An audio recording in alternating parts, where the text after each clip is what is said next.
اعوذ باللہ من الشیطان الرجیم، بسم اللہ الرحمن الرحیم۔ محترم ناظرین، السلام علیکم ورحمۃ اللہ۔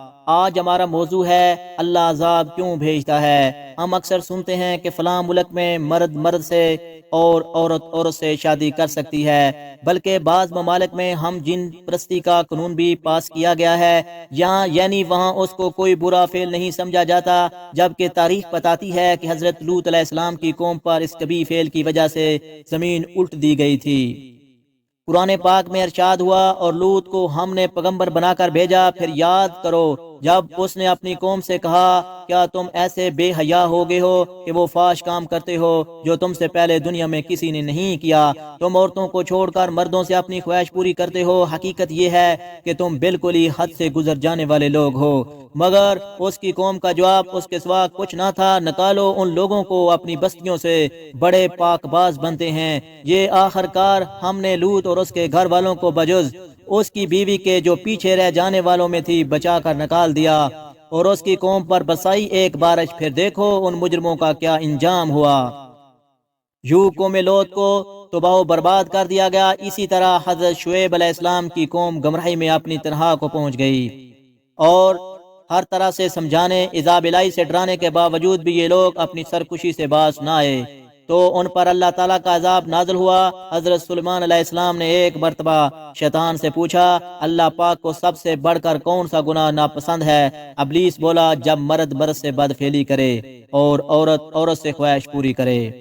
محترم ناظرین، قیامت کی نشانیوں میں سے ایک یہ بھی ہے کہ فی زمانہ لوگ بڑی ٹھٹائی کے ساتھ ناجائز تعلقات کو بیان کرتے ہیں اور اس فعل کو معیوب نہیں سمجھتے۔ سوال یہ پیدا ہوتا ہے، کیا یہ بدکاری بدفعلی نہیں ہے؟ المیہ یہ ہے کہ معاشرے میں معصوم بچیوں کی جانیں محفوظ نہیں، نہ جانے کتنے ہی بچے اور بچیاں درندگی کا شکار ہوتی ہیں۔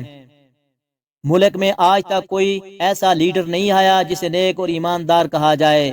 معاشرتی برائیوں کی روک تھام پر کسی نے کبھی توجہ نہیں دی۔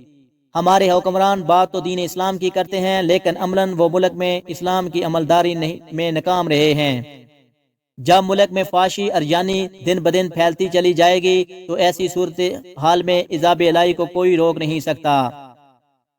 حضرت موسیٰ علیہ السلام نے ایک دفعہ اللہ تعالیٰ سے پوچھا، یا اللہ، جب تو ناراض ہوتا ہے تو تیری کیا نشانی ہوتی ہے؟ تو اللہ تعالیٰ نے فرمایا، دیکھنا جب بارشیں بے وقت ہوں، حکومت بے وقوفوں کے پاس ہو، پیسہ بخیلوں کے پاس ہو، تو جان لینا کہ میں ناراض ہوں۔ پھر موسیٰ علیہ السلام نے پوچھا، یا اللہ، جب تو راضی ہوتا ہے تو اس کی کیا نشانی ہے؟ اللہ تعالیٰ نے فرمایا، موسیٰ، جب بارشیں وقت پر ہوں، حکومت نیک اور سمجھدار لوگوں کے ہاتھ میں ہو، اور پیسہ صحیح سخاوت کرنے والوں کے ہاتھ میں ہو، تو سمجھ لینا کہ میں راضی ہوں۔ نبی اکرم صلی اللہ علیہ وآلہ وسلم نے فرمایا، میں اپنی امت میں سے ایسے لوگوں کو جانتا ہوں جو قیامت کے دن پہاڑوں کے برابر نیکیاں لے کر آئیں گے۔ اللہ تعالیٰ ان کو فضا میں اڑنے والے ذرے کی طرح بنا دے گا۔ سبحان رضی اللہ عنہ نے عرض کیا، اللہ کے رسول، ان لوگوں کا حال ہم سے بیان فرمائیے اور کھول کر بیان فرمائیے، تاکہ لا علمی اور جہالت کی وجہ سے ہم ان میں سے نہ ہو جائیں۔ آپ صلی اللہ علیہ وآلہ وسلم نے فرمایا، جان لو کہ وہ تمہارے بھائیوں ہی میں سے ہیں، وہ تمہاری قوم میں سے ہیں، وہ بھی راتوں کو اسی طرح عبادت کریں گے جیسے تم عبادت کرتے ہو، لیکن وہ ایسے لوگ ہیں کہ جب تنہائی میں ہوں گے تو حرام کاموں کا ارتکاب کریں گے۔ محترم ناظرین، قرآن پاک میں ایک اور جگہ ارشاد ہوتا ہے کہ تو انہیں جھٹلایا تو انہیں زلزلے نے آ لیا، صبح اپنے گھروں میں گھٹنوں کے پل پڑے رہ گئے۔ ایک اور جگہ اللہ تعالیٰ ارشاد فرماتا ہے، جس دن انہیں ڈھانپے گا عذاب ان کے اوپر اور ان کے پاؤں کے نیچے سے، اور فرمائے گا، چکھو اپنے کیے کا مزہ۔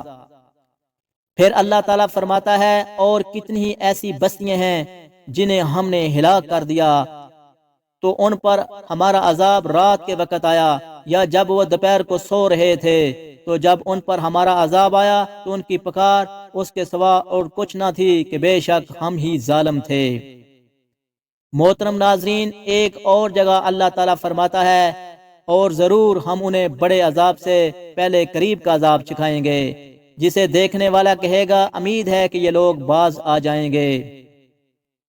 بے شک بے وقت بارشیں وقفے وقفے سے بارشیں اللہ تعالیٰ کی شدید ناراضگی کا باعث ہے، مگر اس کے باوجود بھی ہم عبرت حاصل نہیں کرتے۔ قرآن پاک میں ارشاد ربانی ہے، میں آپ کو نصیحت دیتا ہوں تاکہ آپ سبق حاصل کریں، جو نصیحت نہیں حاصل کرتا اسے عبرت کا نشان بنا دیتا ہوں۔ ہم میں سے بہت سے لوگ ایسے ہیں جو کہتے ہیں ہم نے کیا کیا، ہم نے تو ایسا کچھ نہیں کیا، ہم سے زیادہ گناہ گار لوگ بیٹھے ہوئے ہیں، انہیں اللہ تعالیٰ کچھ نہیں کہہ رہا، تو پھر ہماری پکڑ کیسے ہو سکتی ہے؟ قرآن پاک میں اللہ تعالیٰ فرماتا ہے، میں نے ڈر والوں کے لیے کھلی نشانیاں دی ہیں۔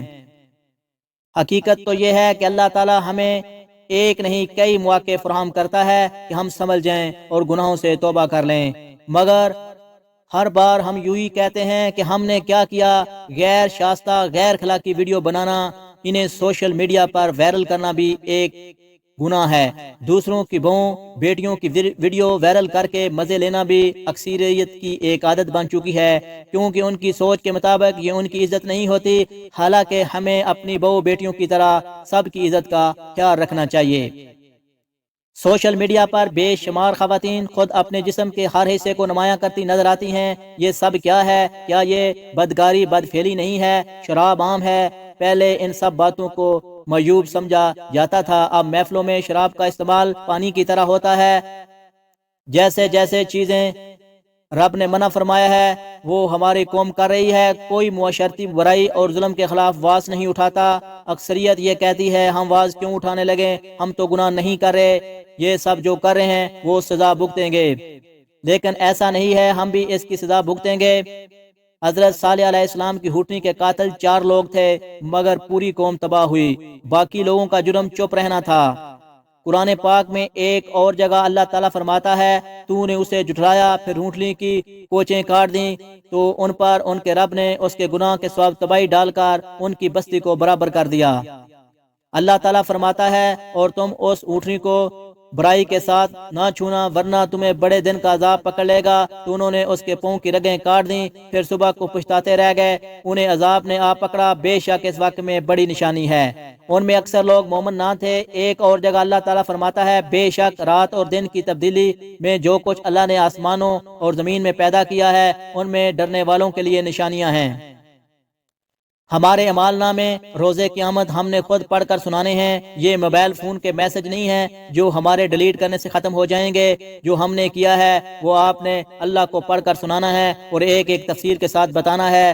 آپ کہاں جا کر اور کس جگہ جا کر گناہ کریں گے اللہ تعالیٰ نہ دیکھے، وہ تو ہر جگہ ہر شے ہر وقت ہر لمحے موجود ہے۔ یا تو گناہوں کے لیے کوئی ایسی جگہ ڈھونڈیں جہاں رب کی نظر نہ پڑتی ہو۔ اللہ تعالیٰ کبھی بیماریوں کی صورت میں، کبھی وبا کی صورت میں، کبھی کوئی نصیحت دے کر بندے کو سمجھاتا ہے، سدھر جا اور گناہوں سے توبہ کر لے۔ محترم ناظرین، حضرت یونس علیہ السلام جب نینوا بستی سے نکل کر کشتی میں سوار ہوئے تو اس کشتی میں اور بھی لوگ موجود تھے، کشتی ڈوبنے لگی۔ کسی نے کہا کہ ہم میں سے کوئی شخص گناہگار ہے جس سے اس کا مالک ناراض ہے، تو حضرت یونس علیہ السلام نے فرمایا کہ وہ میں ہوں۔ لوگوں نے کہا کہ ہم کیسے مان لیں، آپ ہیں۔ 3 بار قرآن اندازی کی گئی، تینوں بار یونس علیہ السلام کا نام آیا تو لوگوں نے انہیں دریا میں ڈال دیا اور مچھلی نے انہیں نگل لیا۔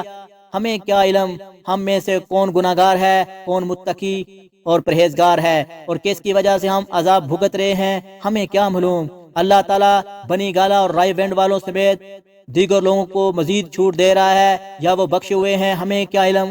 ان کا کوئی نیکی ان کو بچا رہی ہے یا اللہ تعالیٰ مزید ان کو مہلت دے رہا ہے۔ کر لیجئے جتنے گناہ کرنے ہیں، لوٹ کر تو ہمارے پاس ہی آنا ہے۔ حضرت جابر رضی اللہ عنہ سے روایت ہے کہ رسول اللہ صلی اللہ علیہ وآلہ وسلم نے فرمایا، اللہ تعالیٰ نے جبریل علیہ السلام کو وحی کی کہ فلاں فلاں شہر کو اس کے باسیوں پر الٹ دو۔ جبریل علیہ السلام نے عرض کیا کہ پروردگار، اس میں تیرا فلاں بندہ بھی ہے جس نے کبھی پلک چھپنے کی دیر تک بھی تیری مسیحت میں نہیں گزاری۔ حضور صلی اللہ علیہ وآلہ وسلم نے فرمایا، اس پر اللہ تعالیٰ نے فرمایا ہے الٹ دو اس بستی کو، پہلے اس پر اور پھر دوسروں پر، اس لیے کہ اس کے چہرے کا رنگ کبھی ایک لمحے کے لیے بھی میری غیرت کی وجہ سے متغیر نہیں ہوا، یعنی اس کے سامنے میرے حکام پامال ہوتے رہے، شریعت کی دھجیاں بکھرتی رہیں، اور یہ اپنی ذاتی پرہیزگاری کو سنبھال کر ذکر اذکار، نوافل اور مرکابوں میں مصروف رہا۔ یہ دوسروں سے بڑھ کر مجرم ہے، ہمیں اس کی آزمائش اور عذاب سے ڈرنا چاہیے۔ یہ ضروری نہیں کہ عذاب خاص طور پر ہم میں سے ان لوگوں پر بھی آئے گا جو گناہ گار ہیں۔ قرآن اور حدیث کا مطالعہ کیا جائے تو یہ بات واضح ہو جاتی ہے کہ جب بھی کوئی قوم مجموعی طور پر منکرات پھیلاتی ہے، اللہ تعالیٰ کی نافرمانی کرتی ہے، تو وہ اللہ تعالیٰ کے غضب کو دعوت دیتی ہے۔ اس وجہ سے اللہ تعالیٰ اجتماعی عذاب کا فیصلہ فرماتا ہے۔ اللہ تعالیٰ مزید ارشاد فرماتا ہے، وہی ہے جو تمہیں بجلی دکھاتا ہے اس حال میں کہ تم ڈرتے ہو یا امید کرتے ہو، اور وہ ہباری بادل بھی پیدا فرماتا ہے۔ رحات اور اس کی حمد کے ساتھ تسبیح بیان کرتا ہے، اور اس کے خوف سے فرشتے بھی تسبیح کرتے ہیں۔ وہ کڑک بھیجتا ہے تو اسے جس پر چاہتا ہے ڈال دیتا ہے، حالانکہ وہ لوگ اللہ کے بارے میں جھگڑ رہے ہوتے ہیں، اور سخت پکڑنے والا ہے۔ حضرت انس بن مالک رضی اللہ عنہ روایت کرتے ہیں، حضور پاک صلی اللہ علیہ وآلہ وسلم نے ارشاد فرمایا، اللہ فرماتا ہے، اے بنی آدم، تو نے جب بھی مجھے پکارا، مجھ سے رجوع کیا، میں نے تیرے گناہوں کی بخشش کر دی۔ مجھے اور اس کی پرواہ نہیں۔ اے بنی آدم، اگر تیرے گناہ آسمان تک پہنچ جائیں، پھر تو مجھ سے مغفرت طلب کر تو میں تیری بخشش کر دوں گا، اور میری ذات بے نیاز ہے۔ اے ابن آدم، اگر تیری مجھ سے ملاقات اس حالت میں ہوئی کہ تیرے گناہ پوری زمین کو گھیر لیں، لیکن تو نے شرک کا ارتکاب نہ کیا ہو، تو میں تیرے گناہوں کو بخش دوں گا۔ یہ عذاب ہماری ہی برے اعمال کا نتیجہ معلوم ہوتا ہے، جسے ہم جسٹ فار انجوائمنٹ کا نام دیتے ہیں۔ یہ جسٹ فار انجوائمنٹ ہی جو عذاب الہی کو دعوت دے رہا ہے۔ معاشرے میں دھیرے دھیرے بدکاری کے حیائی پھیلتی جا رہی ہے۔ ہم لوگ نبی کریم صلی اللہ علیہ وآلہ وسلم کی امت میں پیدا ہو کر سمجھتے ہیں کہ ہم نے کچھ گناہ کر لیں تو بخشے جائیں گے۔ کون ہے اللہ کے سوا جو ہمیں عذاب سے بچا لے گا؟ پاکستان کے مختلف حصوں میں آنے والے سیلاب اور اس کی تباہی کاریاں لمحہ فکریاں ہیں۔ اب بھی وقت ہے کہ حکمران اور عوام دونوں ہی ہوش کے ناخن لے لیں۔ ملک میں معاشرتی برائیوں کی روک تھام کے لیے قانون سازی کی جائے، اور ایک اسلامی فلاحی معاشرے کی تشکیل میں حکمرانوں سمیت ہر شخص اپنے اپنا کردار ادا کریں۔ سیلاب نے لاکھوں لوگوں کو بے گھر کر دیا ہے۔ متاثرہ علاقوں میں لوگ کھلے آسمان تلے امداد کے منتظر ہیں۔ مشکل کی اس گھڑی میں مخیر حضرات کے ساتھ ساتھ ہمیں بھی اپنا حصہ ڈالنا چاہیے، کیونکہ متاثرین ایک بڑی آزمائش سے گزر رہے ہیں۔ انہیں ہماری مدد کی ضرورت ہے۔ حکومت اور عسکر پاکستان اس حوالے سے اپنی ذمہ داریوں پر دھیان دے، اور عوام و خواص اپنے پریشان لوگوں کی پریشانیاں کم کرنے کے لیے اپنی اپنی حیثیت کے مطابق اپنا حق ادا کریں۔ اپنے رب سے گناہوں کی معافی مانگیں، بے شک وہ حکمت والا ہے اور اپنے بندوں کو معاف کرنے والا ہے۔ آخر میں دعا ہے، اللہ تعالی ہمارے گناہوں کو بخشے اور امت مسلمہ میں رحم فرمائے۔ آمین ثم آمین۔